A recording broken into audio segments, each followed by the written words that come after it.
back to the Winter Fanboys podcast, where we boost the signal of the winter failure, who makes the most original Christmas music that no one has ever heard of. I'm Ben, I'm Adam.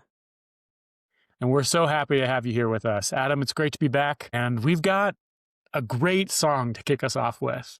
The Winter Failure has released Blizzards and B-sides, and we started off with the song Magic. It's a Bran song. We got 4 songs to go through, a little Bran Dave action, going back and forth through that. And I haven't had a chance to talk to them too much about like if they worked together on any of the songs or like what their kind of conversation about what they're going to do beforehand was. So we're just going to take it as it comes and see what we think. But yeah, I'd love Adam just to jump into it and hear kind of what are your initial impressions having listened to the song. Like I would love to hear when you first listened to it, what was that like? Yeah, Bran has a way. Sorry, I got some notes here that I took down. I feel like Bran is I feel like with his music, he's very mainstream. And what I mean by that is he kind of keeps everything he's a little more straight and focused with his music versus I feel like Dave is sometimes a little often lyrical. He's more metaphoric. He's like deeper. Like, I feel like Dave's more poetic. Bran's more like giving you a jam, giving you a bop, and giving you like this. I don't think is like a jam or a bop, but it might be my favorite song on of the EP. And reason for it is because of the acoustic guitar and the piano. He has this like the acoustic guitar is obviously feels like it's the driving force behind it, and then he has like this. He does this in his other song as well. Happening. It's this like light piano. It's almost like, like there's like heavy piano where something is driving. I think like Gavin DeGraw, think of like Andy Grammer. They're like piano. Billy Joel, it's like piano heavy. This almost felt like piano was like added on top, like Okay. just added as a layer. And so big guitar guy. So I like that the guitar I also like that it seems simple. And I think the reason why I like it as it being simple is because it's a song that I actually want to sing and want to sit there and like, I feel like I relate a little bit more to it because it's simple. So I think when you get really poetic, it's hard to relate to it because it's poetic versus keeping something simple. It's easier to find a way to relate to it, even if you're not relating to it in a way that maybe somebody who wrote it, like why they would write it. It's almost like, how like a love song could be a love song between partners or it could be between a parent and a child. It's not so specific that like you could like, I say that because I think of Adele. She took the Bob Dylan song. Oh, I'm drawing a blank on it. When the rain is falling and it's in your face and the whole world make you feel my love. That's it. Okay. She took the Bob Dylan song and it's a song it's a love story. But I was singing it to Hunter and I was like, this can be a parent and a child. But I don't think Bob Dylan wrote it as a parent. You know what I mean? Like that's Right. probably not what the song is written for, but it's pretty simple. And I mean simple meaning that it's not so poetic. I don't mean simple as like, oh, it's dumbed down. That's not what I'm Right. going for. Like what I'm kind of getting is from you is like, it's like when you say simple, it kind of is like, it's something very relatable. It's something like very kind of straightforward. It's not trying to kind of trick you or trying to kind of like do a lot of things all at once. It's very focused and it's getting at a theme, I think, that is it's just very, very relatable to all of us. Like what he's doing Yeah. here in the song, and both with the guitar, just kind of leading it, and then a little bit of that piano sprinkled in for kind of the texture. Yeah. I'm curious what your initial thoughts were. Yeah. I can't agree with you more. Like, love this song. I think this is my favorite song on the album too. I remember I listened to this for the first time. I was coming back from the museum a couple of days ago, and I was sitting in the back, and my friend Heather was driving, and my girlfriend Natasha was in the front seat, and they were hanging out, and I was sitting in the back. It was night in Denver.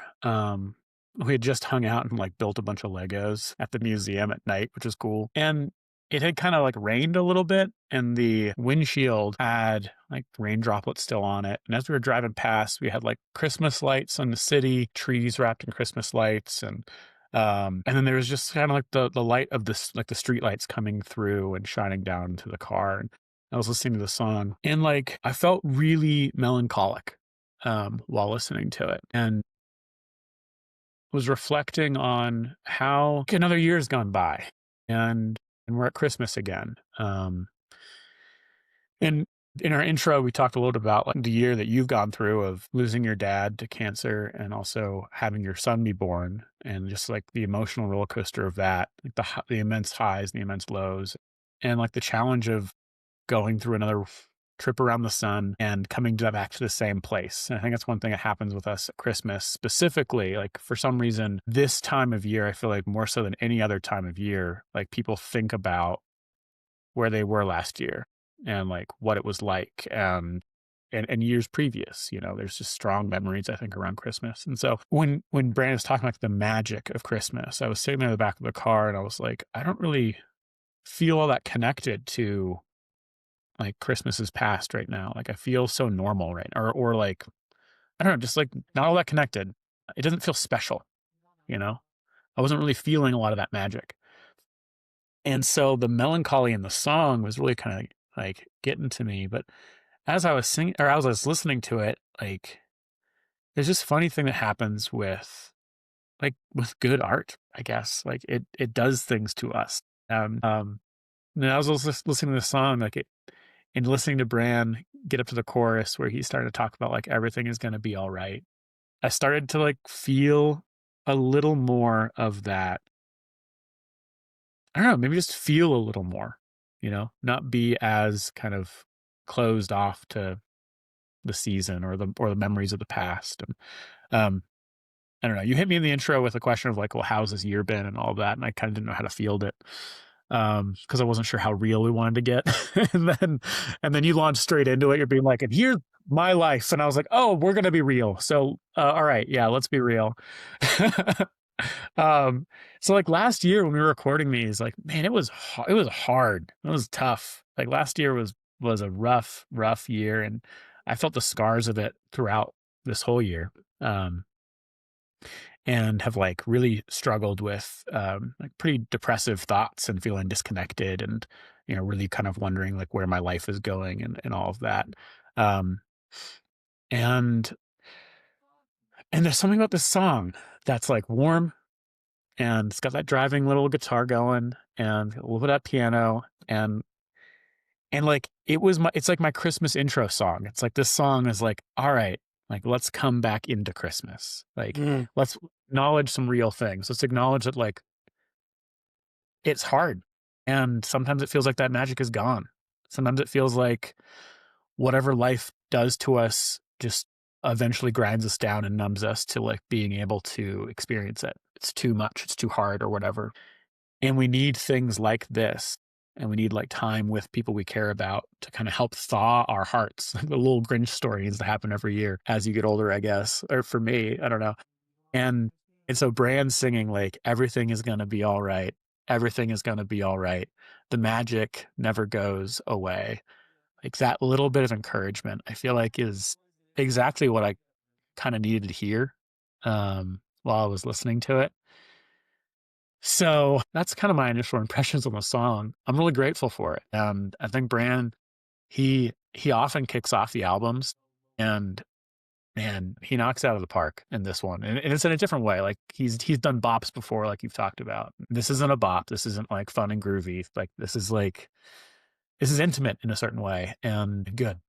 Yeah, I was gonna say, I think the guitar slides, being able to hear the slides of the guitar picking, makes it feel intimate. You know, makes it feel like it's live, almost like it's.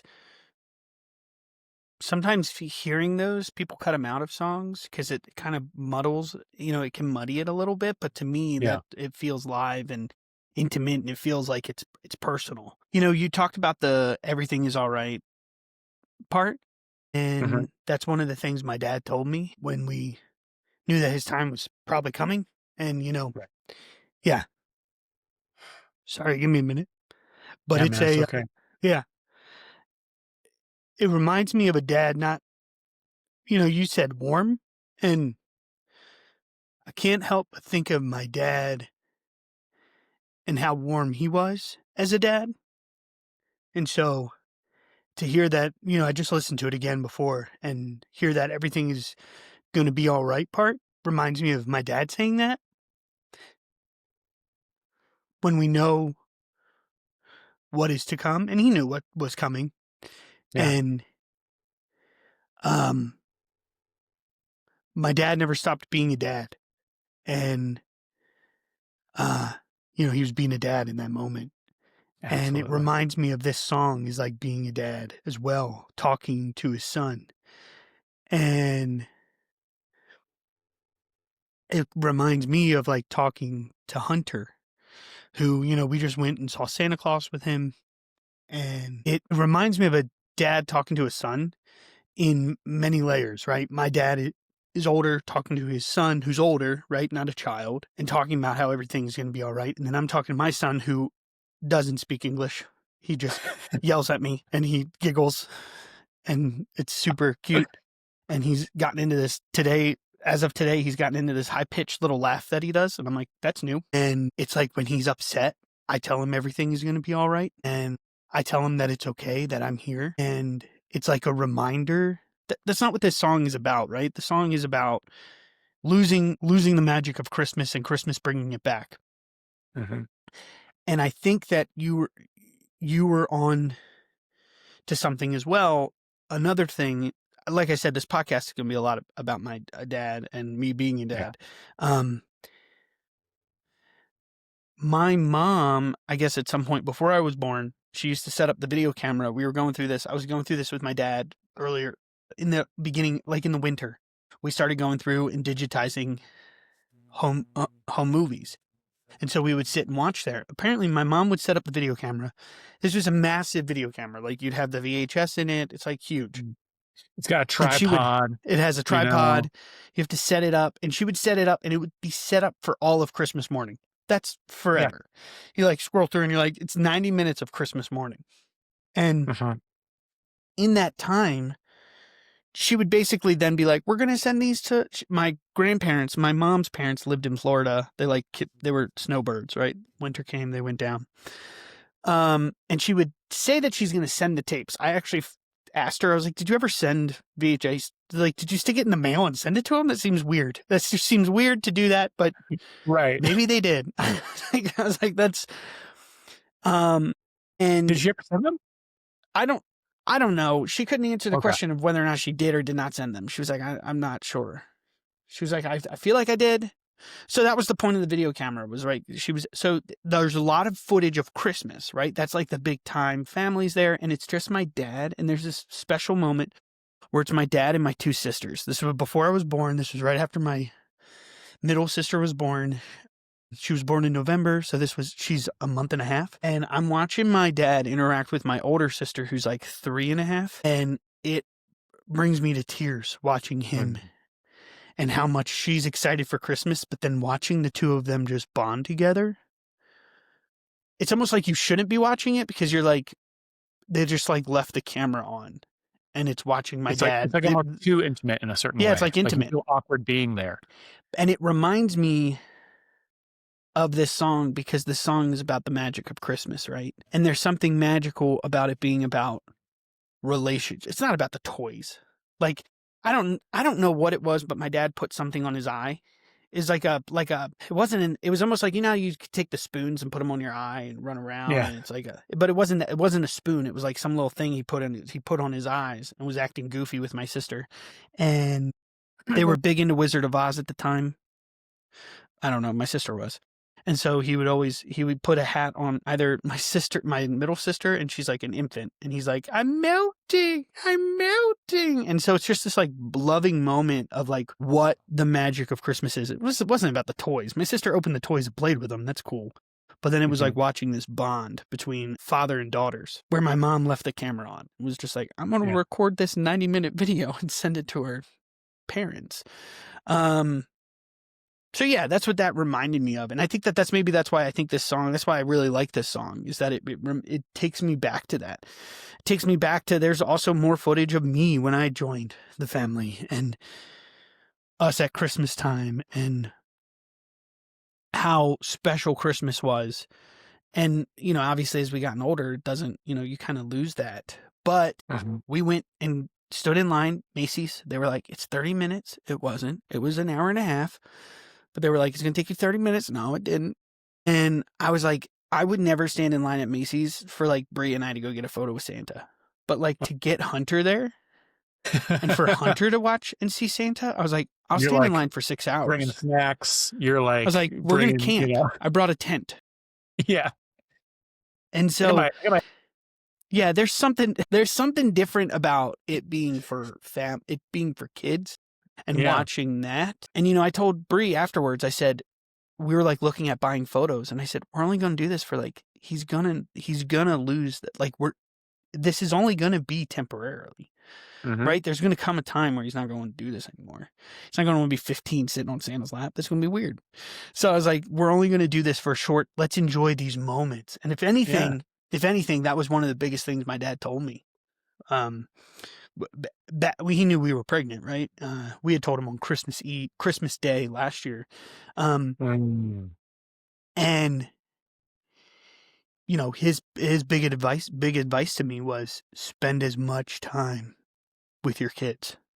Like just be there with at the time he didn't know it was going to be a boy.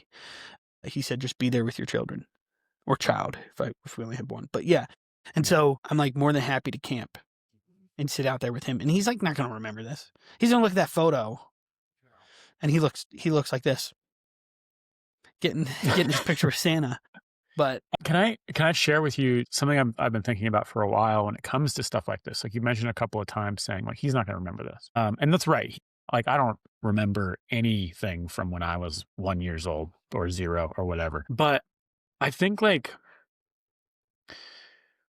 all of those memories aren't like, they don't go to waste, right? Like whatever those things are, like they layer and we lose the like memory that we can recall.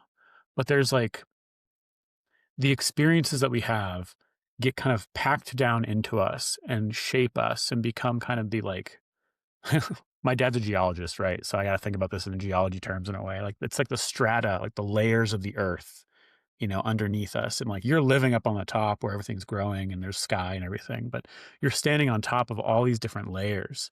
And so all that time that you spend with Hunter, making these cool memories and doing things and making him laugh in funny ways and like going and showing him cool stuff that he'll never ever remember. But it doesn't mean that it won't like have this long-term effect of just like packing his life full of love and warmth and, that ineffable, hard to explain, whatever it is that will go with him his whole life and really matter, like that building that connection, that bond you're talking about with your sister. Your sister might not even remember that Christmas, but that bond that your dad and she formed and were forming during that time and strengthening during that time, like that goes on forever. And so I love it, man. I think, I think you're that's spot on because, my dad and I used to play catch when I was growing up, like all the time. Right. I don't think I remember a time where he was like, I can't play catch. He had his own business, so he was pretty busy for the most part. And then when I was in high school, he started working for somebody else. But I found footage of like me at 8 months, and he's sitting on the floor with my middle sister and rolling a ball, and they're teaching me how to roll a ball. And what's funny is I don't remember that clearly. My sister kind of tried to chuck it at me. My dad was like, calm down, not so hard. She was like 3 at the time. She was like throwing it, trying to hit me in the head. No, I'm just kidding. She just rolled it really hard. And I don't clearly remember us sitting on the floor, me learning how to roll a ball, but I remember but I do have a core memory of knowing that my dad always wanted to play catch. Mm-hmm. And there's something about always playing catch. So, yeah, no, I hear you on that one. Yeah, that's beautiful. We could dive so much more deeper, but let's keep these podcasts at 20 minutes or so, and we're about there. Okay. Well, so let's just try to wrap this episode up and say what we want to say about Magic. Any closing thoughts there, Adam? That's honestly what I wanted to say about Magic. It's my favorite song on the. All right, yeah. I mean, we could dive deeper into the instrumental stuff, but it's to me it all plays in on this layer of like I think it is magical. Mhm. Yeah. And I love the encouragement of it. Like I think that you hit it on the head. And if I was to kind of try to boil it down, it's like I needed to be told everything is going to be all right. And I think there's something special about, like your father telling you everything is going to be all right, even though you're facing down the barrel of what you know is going to be a really hard experience. It's like sometimes all we need is for our dad to tell us everything is going to be all right. Yeah. And that's what we get. We get Bran the dad telling us that everything is going to be all right. Yeah. Well, with that, I'm Adam. I'm Ben. Stay frosty. Everything's gonna